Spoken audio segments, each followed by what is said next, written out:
folks, welcome back to Good Enough Customs. So this week we are going to be working on Little John. Yeah, once again. So last week we finished up everything underneath for the most part in order to get the truck back on the ground. This week, now that I can comfortably get underneath the hood, we're going to tackle the fuel system and basically do a tune-up on this guy and replace the fuel pump and possibly change the oil. So routine stuff, minus the carburetor. That's, I guess, not typical routine stuff. So this past Monday, I think it was Martin Luther King Day, took the day, I had the day off from work. So I figured I'd sit out here and rebuild this little Edelbrock 1406 carb that I had. Went through, tore it down, cleaned all the passages, cleaned it up real good. Even cleaned up the outside to where it kind of looks quasi shiny. It was kind of looking like this guy when I started, but we're going to swap out this guy with that fresh one, mainly because that one has the electric choke and this one's a manual and it's missing parts. So we're going to swap that guy out. Now, I did plan on putting a carb spacer on this guy, but I can't find the one I thought I had, so I may have already used it. I did swing by the parts house yesterday while I was out and about, and they didn't have any in stock. Too short a notice to order one and get it here, so we're just not going to worry about a carb spacer today. I'll just drop that on another time. But we're going to go ahead and swap out this carb. I do have some plug wires that I can put on here and some plugs. And all this stuff is, used, but new to the truck. Like many of us that work on these things all the time, you tend to accumulate lots of parts. So I went digging in my cabinet and dug out all my spark plug wires. There's a handful of them. A lot of these are going to be from, I say a lot, but some of these are going to be from Big John.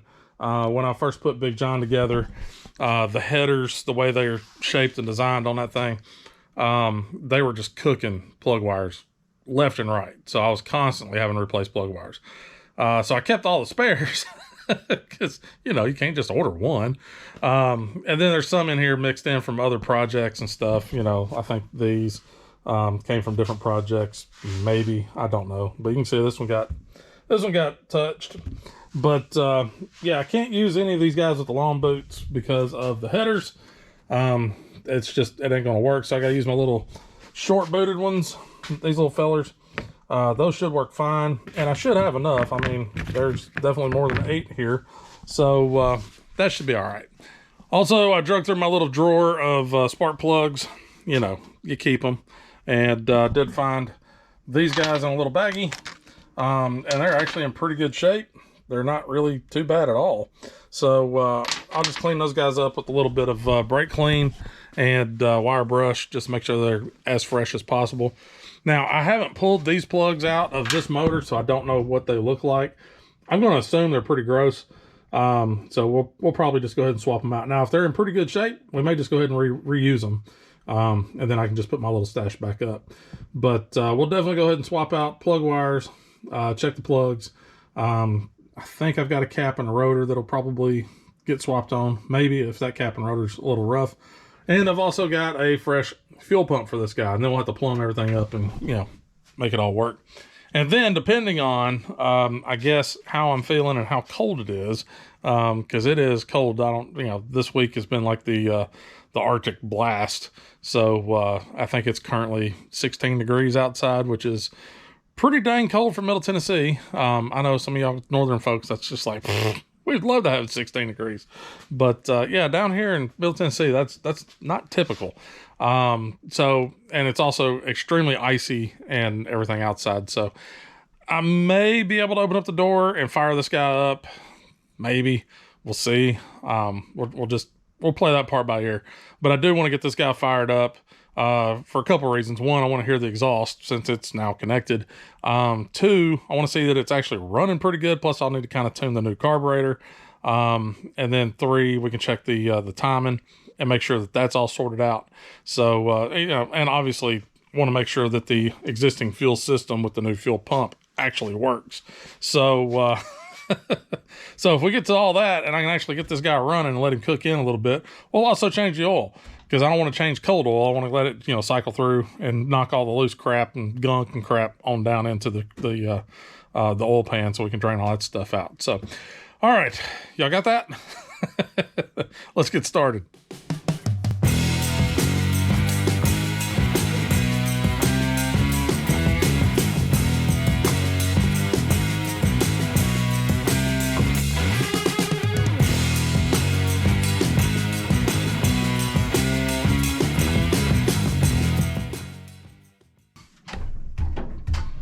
That dude's been on there a minute.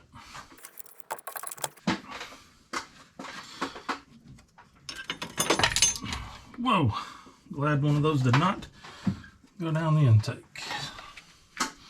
I was wondering why there wasn't any washers on those back nuts or those back bolts. Yeah, if those had gone down the intake, that would have really, really sucked. All right, and apparently we are using that for our PCV. We'll go ahead and pull this gasket off. Oh yeah, she's coming off in pieces.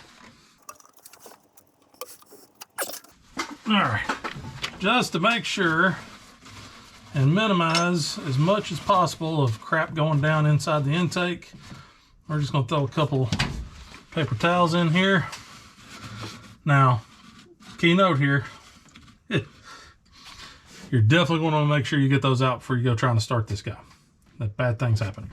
So, yeah, I'm going to have to get the razor blade out and scrape this mating surface, because that gasket's been on there a hot minute.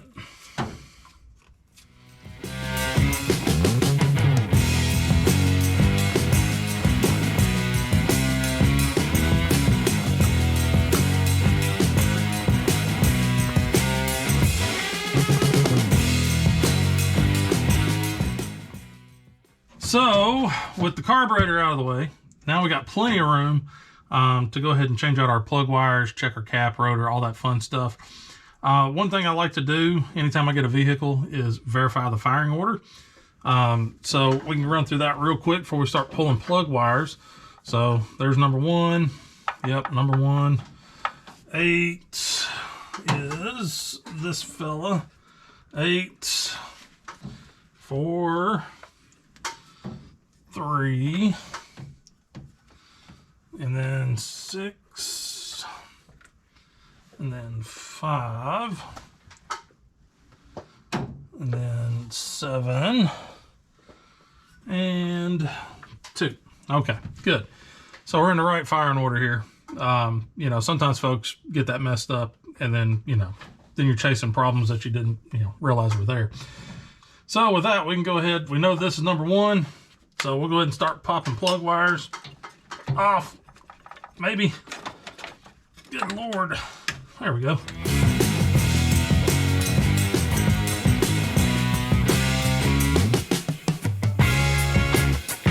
Now all I gotta do is get a flathead back there and pop that cap off.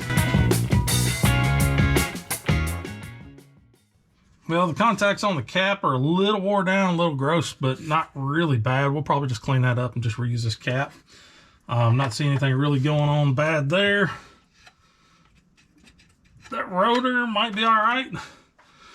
They look like they've been replaced fairly, you know, recent. I would expect to see that thing being a lot more, you know, gross than it is. Looks like the rotor and the cap seem to be okay. So while I got the cap off, I'll go ahead and kind of clean all this just nasty crap off of it too. But go ahead and clean the contact points here inside the cap, and I'll probably just clean up the tip of the rotor a little bit too while I'm here. Also, since I'm in here and, you know, working around on all this crap, there's a few spots I couldn't get whenever I was cleaning underneath the hood, so I can get the vacuum out and vacuum up underneath over in here and get all this excess crap off of here. So yeah, I'm gonna do that, and then I'll be right back. So got the cap all cleaned up, cleaned all the contacts off. Cleaned up that rotor, plugged everything back in. So that guy's good to go for now. I guess we can go ahead and we can slap I would say the new carburetor, but the newer carburetor. We can slap that guy on there. So we can go ahead and pull these guys out. No need for them now. And let me go get the other carburetor and the gasket, and we'll get started. So one of the problems, obviously, that we had when we was pulling the old carb off is the gasket stuck to the intake. Also found out that the old carb was actually double gasketed. I don't know why somebody thought that was needed, but that's what they did. So one thing you can do to keep your gasket from sticking is take just a little bit of grease and just kind of smear both sides of the gasket. Just give it, I mean, you're not talking about slopping it on there, just a thin layer. That'll help with a couple things. One, it'll help seal it, and then two, it'll keep it from sticking. So you got to pull the carb back off. You know, you can slap these, you know, these guys will just pop right off and right back on. You ain't gonna worry about them sticking and ruining and then having to look around and try to find another gasket. You know, all that fun stuff. So I'm gonna throw a little bit of grease on this, and then we'll slap this carb on there, and I guess I'll catch back up here in a second.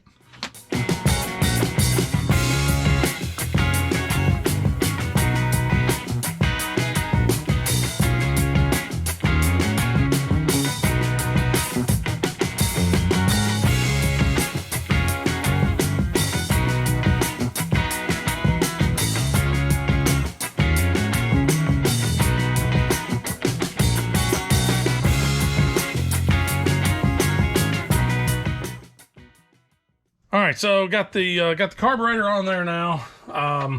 Went in and hooked up the vacuum line for the vacuum advance. Plugged that guy off with the same piece of hose and an old bolt. Got a new line here on our PCV valve. So the other one was a little shorter and was extremely rigid. So went ahead and just got a nice, you know, newer flexible piece of line there. Went ahead over here and got the throttle linkage hooked up and our return springs. So once we get fuel pumped into this guy, he'll be ready to go. Now, I did go ahead while the heater's been running almost nonstop today. I literally have to cut it off if I need to talk on the camera. So, rather than trying to yell over that and tell y'all what's going on, I'm just kind of doing things behind the scenes, whatever. And it's stuff that y'all guys, you know, you should know how to do. If not, it's really simple stuff. Like, I pulled all the plug wires off, went ahead and left them in order. That way I can kind of match up my lengths. It just saves some time. I did go through and kind of look at a few of these. A few of them are skinned pretty bad. And they're not in the best shape. They're also mismatched. So there's some random ones in here that are different brands. You know, we're going to continue that on with my stack. So I also went ahead and pulled all the plugs. Took a quick look at those guys. So here's passenger side plugs. You can see they're kind of gross, kind of dirty. A couple of them, let's see here on the passenger side. Yeah, this one was a little wet. You can kind of see that it's definitely wet there on the threads, but it was a little wet up here on the front. And, you know, like I said, all of them are, you know, pretty dirty, pretty filthy. On the driver's side, I had two that were pretty good and wet. Number 7 and number 5 especially. Number 5's pretty bad. So there's a lot going on there. 3's not too bad. Number 1 is actually probably one of the better ones. So a lot of that's probably going to be from that carburetor. My guess is that the carb was kind of, you know, throwing a lot of fuel down. There's a lot of crap in that thing, so I'm sure the floats weren't able to, or the needles weren't able to seat and shut off the fuel flow. So it was probably running a little bit thick, a little rich. So definitely going to go ahead and swap in these AC Delco plugs as opposed to these auto lights. So yeah, out with the auto lights, in with the AC Delcos. These, like I said, these AC Delcos came out of something. I don't know which truck they came out of. They're CR43 TSs. Can't remember what the heat range is on these. If I had to put money on these, I'm guessing they probably came out of Steve. I want to say I went to a little hotter plug in Steve, and I think these are the plugs that came out. So I'm almost positive of that. So I've got to clean those plugs up, and then we can go ahead and, you know, slap them back in there. Also, if you've had to change plugs with headers, you know how much of a joy it is, especially on like number 6 and on this guy. Which one was that? Number 5. Those guys are chores because you have, you know, you've got your 2 centers coming out, and my plug is just directly up underneath that. You can't get a socket on it. You can't use a wobble bit or anything to get to it. So luckily, if y'all guys remember me saying, I picked up some flex head, you know, ratcheting wrenches for myself for Christmas. This guy right here is a lifesaver. I was able to take and get that worked on there, and then, you know, just get it, because it only takes a couple cranks to, you know, get them loose enough to just, you know, take it out with your fingers. So that worked out beautiful. Rather than having to get up underneath the truck, reach up there, deal with the starter and all that crap. And yeah, that made it all worth it. So here in just a minute, I'll get the old plugs that are going to be new to this truck. I'll get those guys cleaned up a little bit, just kind of spit shined. Get those guys ran in, and then we'll get the new plug wires, you know, laced in and get all that stuff set up and ready to rock. So, and then once we're done with that, it'll be fuel pump time, and then plumbing everything. So, moving right along. All right, so I went through here off camera, went ahead, changed out the plugs, got all the new wires ran. Yes, they're messy. No, I don't care. Got all that done. Let's see, went ahead, pulled the old, the electric pump that I put on here as a temporary setup, pulled that guy off. So now we got to drop this old pump off, and it's extremely grimy, nasty state. First off though, we got to pull this line. So it's a rubber line hooked up to the steel line, which goes down to the output on that fuel pump. So let's get this dude pulled off. If I can get out of the shadow. I did go ahead and break it loose, so don't think I'm super strong. I broke it loose while the heat was running. I was running out of stuff to do when the heat was on, so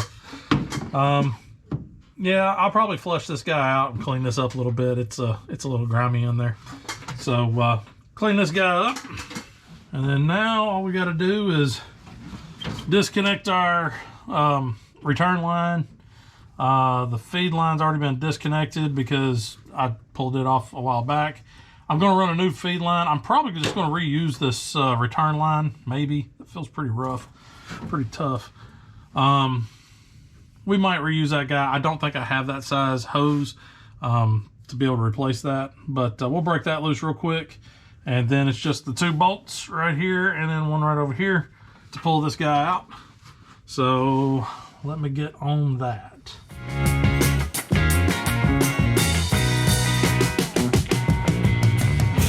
The line's so rotted it ain't budging, so I'll just cut it. And worst case, I'll have to run to the parts house for some rubber line to replace this with.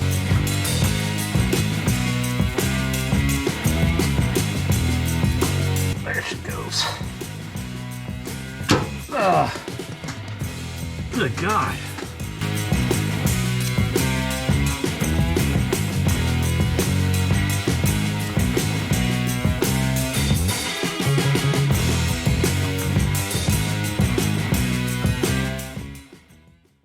All right, old fuel pump's now off. It's got one of the little plates that goes in between the fuel pump and the block. So I ain't got to worry about dropping that guy off. Just going to clean that up, get us a good fresh surface for the new gasket. But before we go doing that, need to verify I got the right pump. So let me get the new pump unboxed, and we'll do a little comparison with the old pump, and we'll be right back. All right, here's the old pump, and here is the new pump. Just a couple slight differences on it, nothing major. This guy's pointed out instead of back. Same thing with the vent line, it's pointed out instead of back. But the feed line to the carburetor, same size. It's indexed pretty well the same. It's a little different. It should be close enough to where it shouldn't matter too much.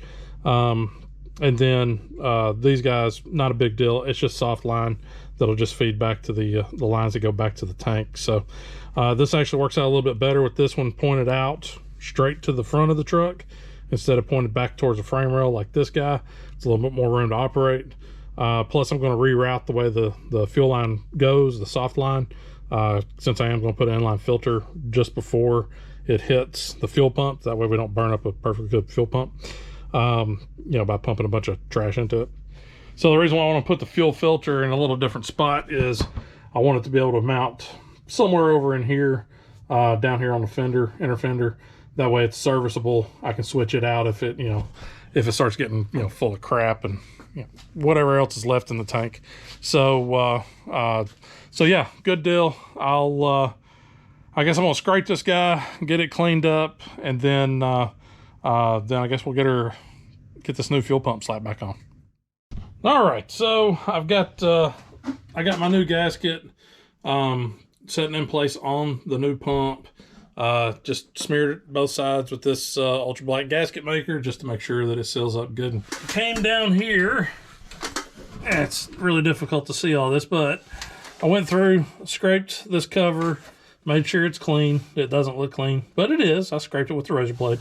Got it all cleaned up. Everything looking very nice.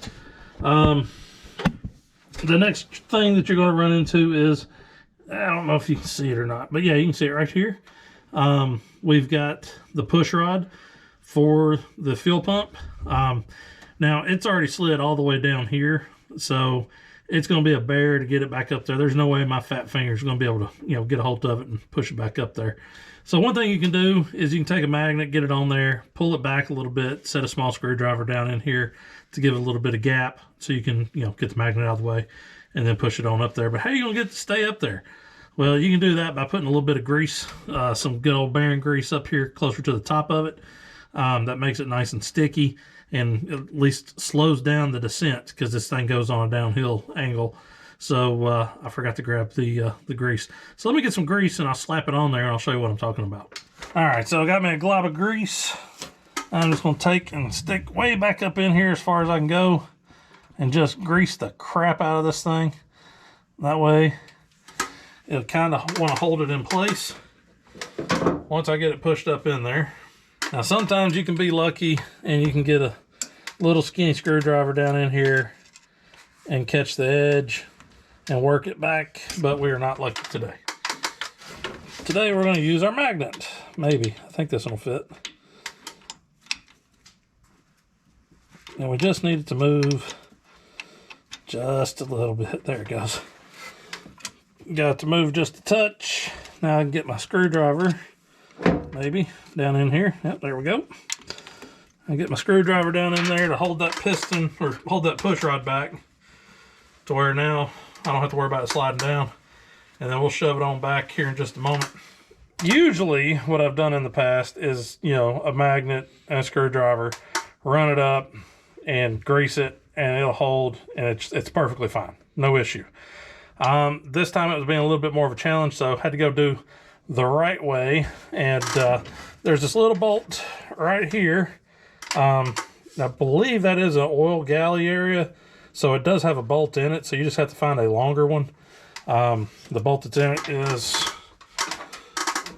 this little fella, real short, so you just need one about twice as long. And you can get the push rod pushed all the way up and run that bolt in, and it'll grab the push rod and hold it in place. So, you know, you can do that route too. So now we've got that done, and I am thoroughly aggravated. We can put the fuel pump in. So I did put a little grease on the end of the pump arm. Not that it matters because there's so much grease on that push rod now that it's probably over greased. So we can get fuel pump slid in. And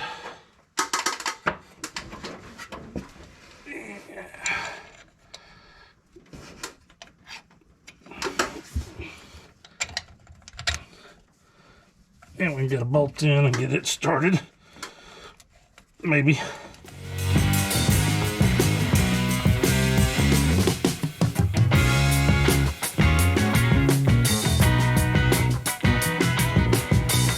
All right, so now that guy's in, I can take this longer bolt out and just throw my wrench on the ground because, you know, why not?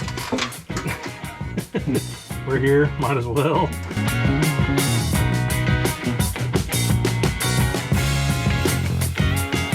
All right, now we're gonna put the original short bolt back in there. So we should be in pretty good shape. And then now we'll take our metal fuel line and get her threaded in, hopefully relatively easy.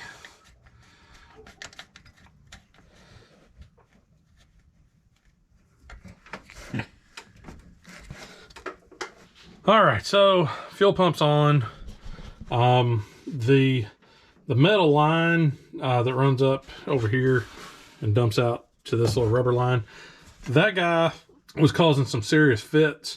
Ended up having to flare it out just a little bit because of where the screw-in fitting for that is on the pump is a little closer to the block than the original or the pump that came off of it.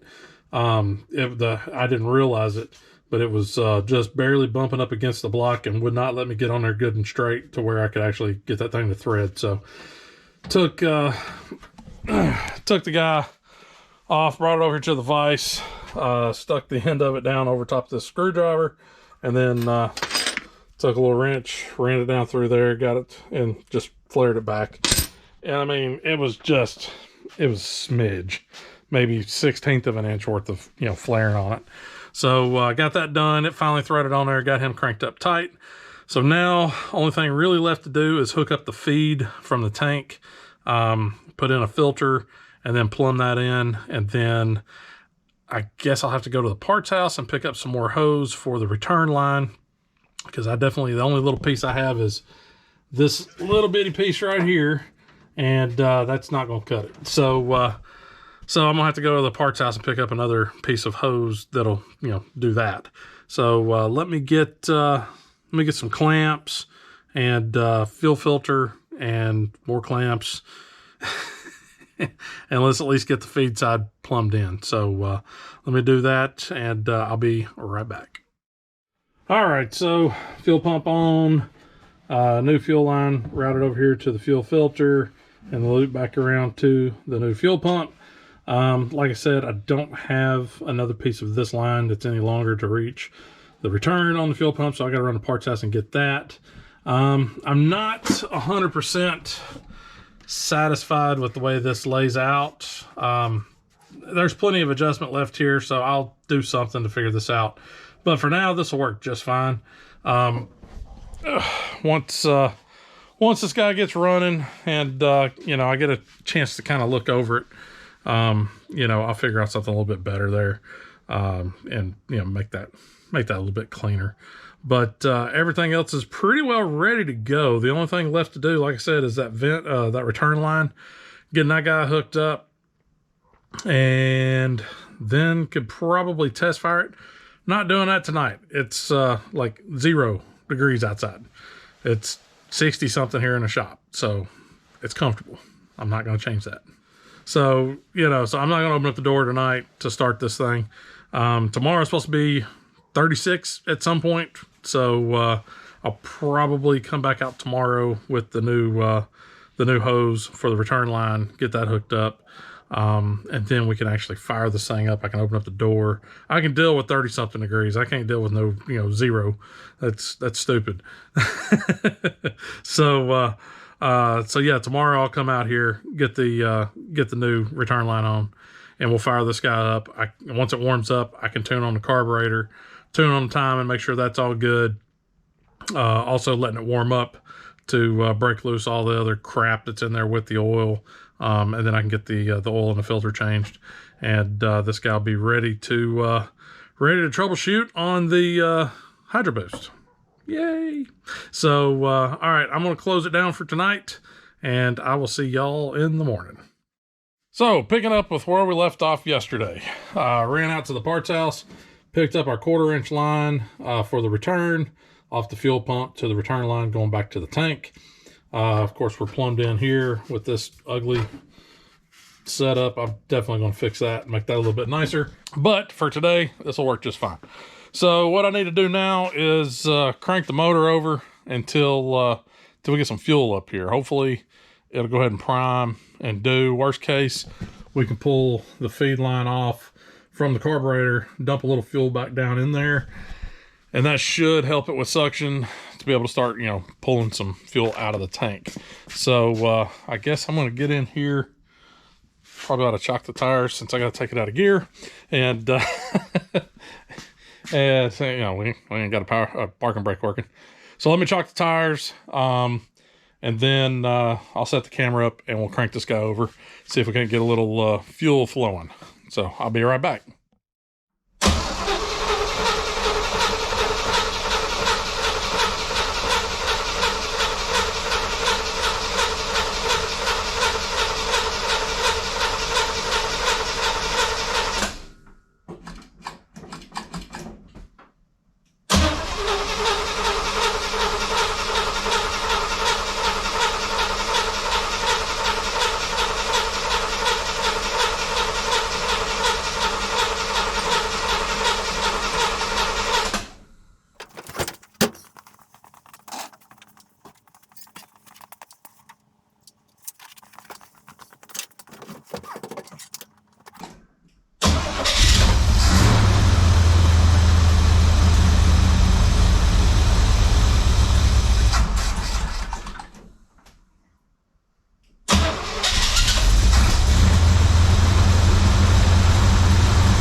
Well, it definitely runs a hell of a lot better than it did.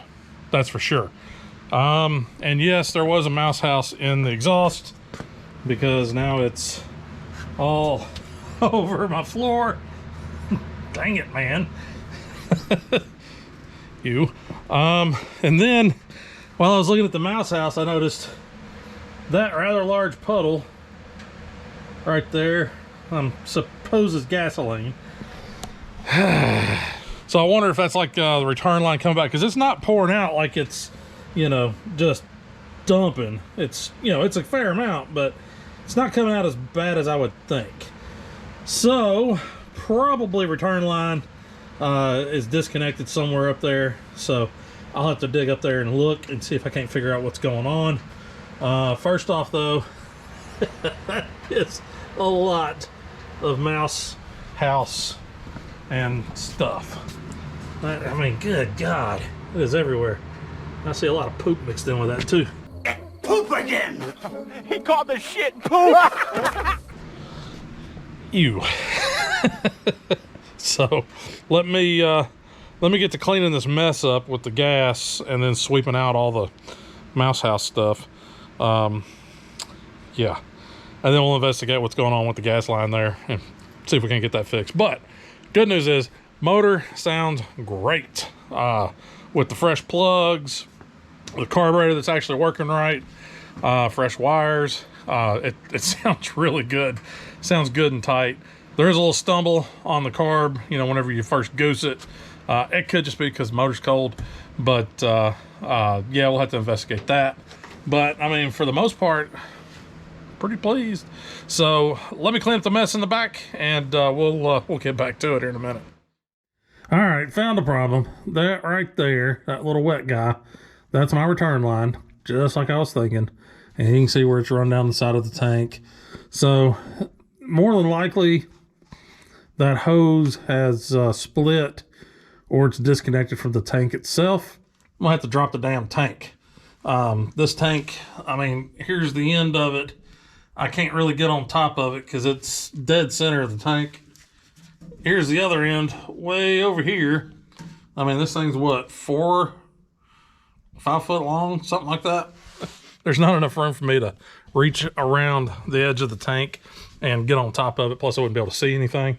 Another option would be, instead of dropping the tank, because, you know, that's such a pleasure.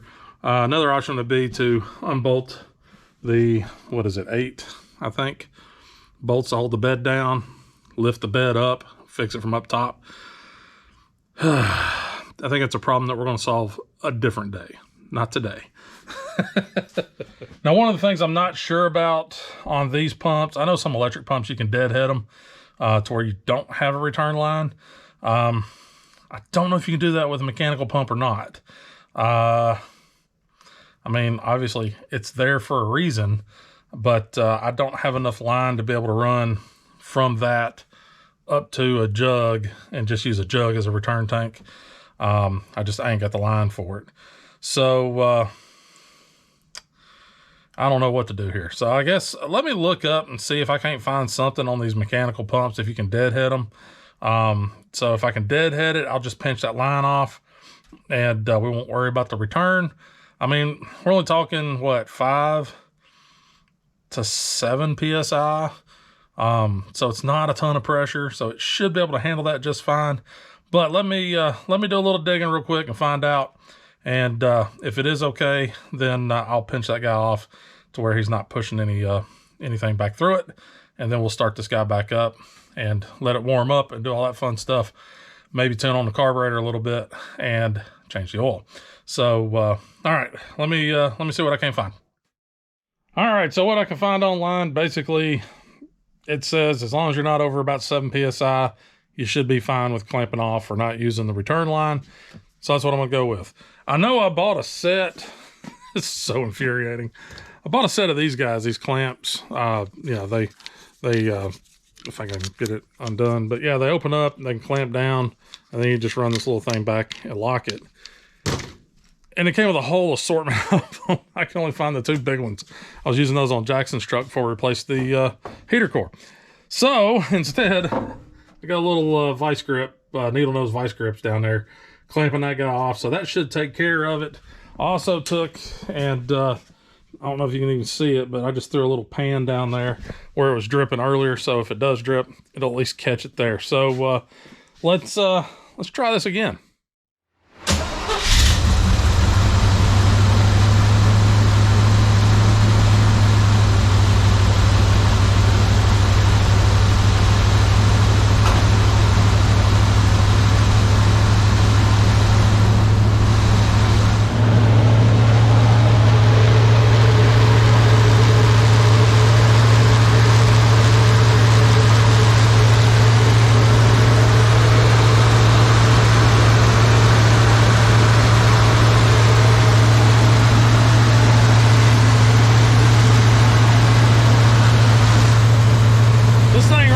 Sound good, smooth.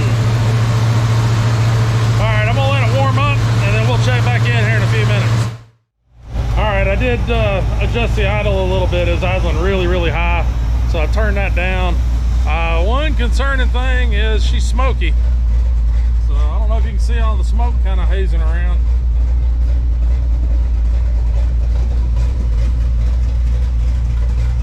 But there's a little smoke coming out of her.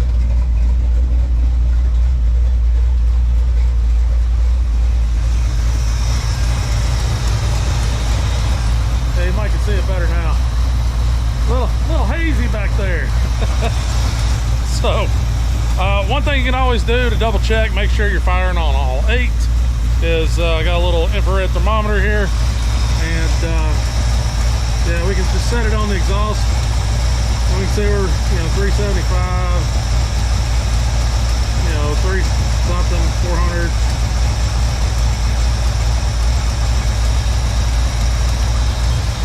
So we know we got all 4 of those hitting. Then we come over here and check these.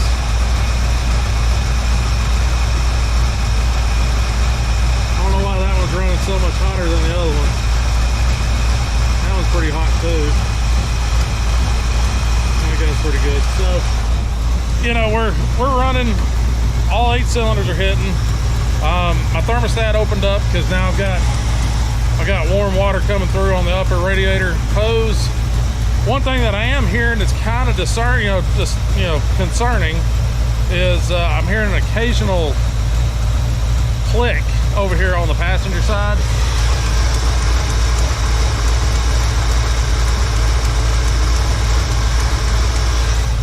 if y'all can hear that or not, but there's a little click there. It does not increase with RPM. So I'm not sure what's going on there. Maybe we got a collapsed lifter. Maybe we got a slow lifter that's not wanting to pump up. You know, I don't know. We're gonna let this guy get good and warm. And once it's good and warm, I can do a little tuning on the carb, and then we can let it cool off a little bit. I can drain the oil. We'll put fresh oil in it, and we'll see if maybe that one lifter, it sounds kind of like a lifter, that doesn't want to pump up. Maybe we can get that guy to pump up and we don't have to tear down anything on this motor. So, all right, let me let this guy continue warming up, and then we'll do a little carb tuning. There's quite a bit of blow-by going on here. Was noticing while this thing was running, I don't know if y'all saw it in the video or not, but coming out of this breather, it's just, you know, constant puff of smoke. It was literally just a constant cloud back over in here. The whole shop just reeks of just bleh. So I did tune on this carburetor a little bit. It's acting a little weird. So tried taking and turning down my idle circuits and adjusting those guys down a little bit, and as I screwed it down, it actually went up in idle, which is kind of wrong. So my guess is it was getting way too much fuel. Maybe there's a vacuum leak that I forgot to plug up, or maybe this guy's just leaking really bad. You know, that could be part of it. But as I thinned it down, idle went up, which I guess would be all right if you're getting down to, if it was running too rich and now you got it leaned down to where it should be. Backed it back out, didn't really make any change except for, you know, idling it down because it was too rich. Ran the idle down just a little bit, and then started tuning on it. And again, same thing, I couldn't get it leaned down. I basically bottomed both of those guys out before it started to even try to chug. Then I was like, well, maybe my metering rods have too stiff a spring or something, and so they're sitting up and it's just pouring fuel in. So that's when I popped these covers. So on these guys, on these Edelbrocks, whenever you pop these little covers here, that's where your metering rod lives. So it's a metering rod and a little spring. That spring's tension or rebound kind of dictates how much fuel gets pushed down into the motor. You know, at idle, and whenever the vacuum disappears, like whenever you stab the throttle, your vacuum drops, and so that will allow the springs to overcome the vacuum, pull up the metering rods, and let fuel start pouring down in. So I pulled these covers off just to check. My metering rods were sucked down just like they should be at idle. They weren't sitting there fluttering or flopping, they were just hard down. Cracked the throttle, and you see them pop up and then back down, you know, as the vacuum disappears when you crack the throttle. Then as the motor recovers and starts pulling vacuum, it pulls them back down like it should. So that's all working like it should. So I don't think my springs are too heavy, you know, or too light. I think the springs are doing just fine.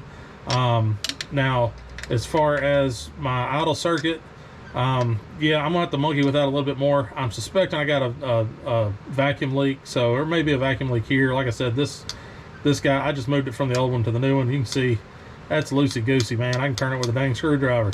So I may see if I can find a better, you know, like a cap or something I can throw on there. I don't know if I have anything, but I might have a better piece of rubber that I could clamp on here.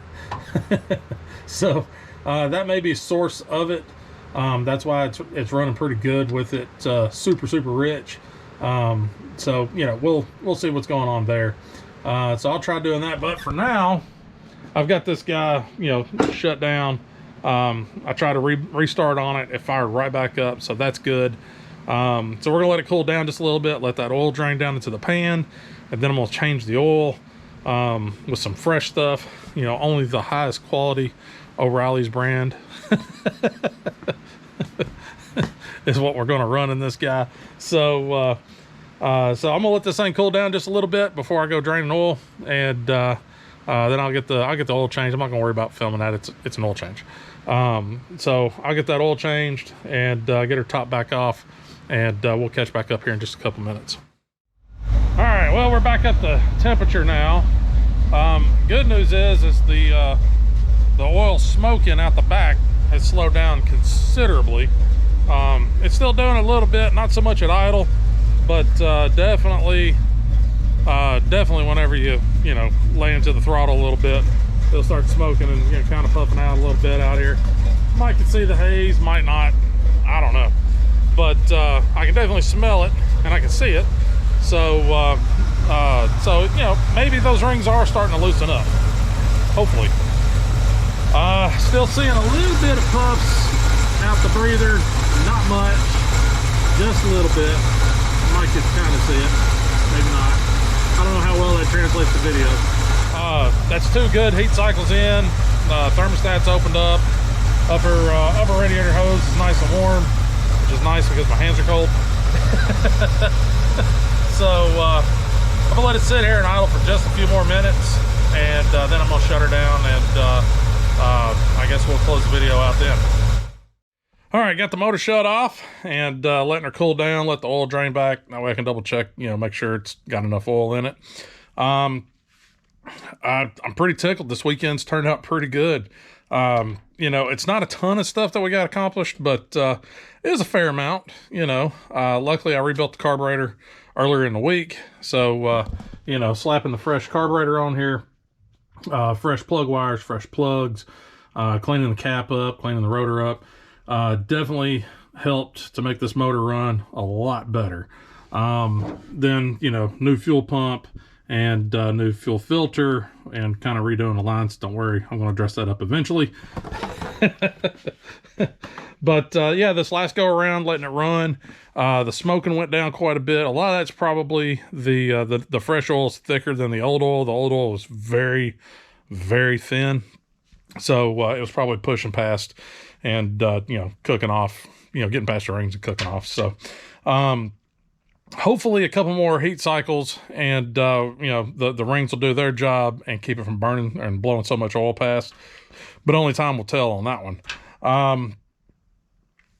One thing I did just think about just a few minutes ago was it could be a little difficult tuning the carburetor right now, just because I only put like 2 or 3 gallons of fresh-ish gas in there. That gas is probably sitting in the can for 6 months. So 6-month-old gas mixed, 2 or 3 gallons mixed with probably a gallon-ish of old gas that was already in the tank. It's still stinking pretty good. So that could be part of it. The reason why I'm having a little bit of a hard time getting this carburetor, dialed in. But I'll take that can and get some, another 5 gallons of, fresh gas, and we'll drop that in here sometime this week. I'll top it, put that in there, so that way we have a good amount of fresh, gas ready to go. Or maybe I'll drop that tank and fix that leaky return line. Or maybe I'll just cut a hole in the bed. I don't know, but that checks a bunch of stuff off the list. Yes, I do have a list. I made a list a few weeks ago, maybe a month ago, something like that. So, standard cardboard list. Yeah, got the brakes. I had it set up for rear bleed. Check the shoes. Well, we saw how that turned out. Fuel, so new pump. Driver's side tank, ? Still up in the air on that one. Steering, we still got to do that one. Let's see, on the motor, tune up, oil change, rebuild carb, done. Cooling, radiator cap. The old cap was just kind of flopping around, would not lock in. So while I was out today getting that hose right there, I went ahead and picked up a new cap. That one's working perfectly fine. Haven't found any leaks, so, and it appears to be cooling like it should, or the cooling system seems to be running like it should. I don't have a thermostat on this guy. I'll fix that eventually, but right now I'm not worried about it. It's freaking cold, so I'm not that worried about it right now. Electric, I got to verify the lights. The radio does light up. The HVAC and the wipers, I got to check all that. Haven't done really any of that. Driveline, grease, checked trans oil, diff oil, checked all that stuff, did all that. I didn't film when I checked the trans oil or the greasing of like the U-joints and all that fun stuff. Let's see, wheels, sand, paint, got that done. Mount the tires, done. Exhaust, completed off the headers, done. Glove box, I got to install that guy because it's just sitting in the floor. I believe on these older ones, they have it's a plastic hinge, basically. I can go pick up a little, It's like a little piano hinge, and drill some holes in it, and it'll bolt right up, and it'll take care of the glove box. So that's a quick and easy fix. Shocks we're not worried about right now because we'll deal with that if and when I lower it, and tags and registration. So moving right along on Little John. Got a lot done. Still got a little ways to go, but I'm pretty pleased. I'll be really excited to get this thing on the road. So we're pretty well done here, except for the steering. I got to get that figured out, steering and the hydro boost system. So now that it actually sits and idles and runs, I can go ahead and get some more gas put in the tank. And I think this next week it's supposed to be warm, so I can have the door up, let this thing go through a few more heat cycles, seat them rings a little bit better. I can get that part done, and we can troubleshoot on this hydro boost and figure out where exactly the failure point is, if it's the pump or what. I don't know. We'll figure that out. But I think that's what we're going to try and tackle next week. I think that's pretty much it for getting this guy to actually be able to take it out on a test ride, just to be able to, putt down the road. So I guess I'm going to wrap this one up. So look forward to next week. We'll do a little bit more on Little John. Yeah! What? Yeah! Yeah. I told y'all folks when I first got this truck, it ain't going to get old. But anyhow, I do appreciate y'all guys watching. Thanks for the support. It means a bunch. If y'all guys want to follow me on social media, that information's down in the description. Questions, comments, concerns, what have you. Just want to say, hey, what's up? You can drop a comment down below. I do read them all. I try to respond as quickly as I can. And if you like the video, be sure and hit the like button. If you made it this far and you haven't subscribed, what are you waiting on? It's right there. Just subscribe. Might as well. You made it this far. That stuff helps to get the channel growing. But I do appreciate it, folks. And we'll see y'all next week. Just remember, it ain't got to be perfect. Just good enough. And we'll see y'all next week.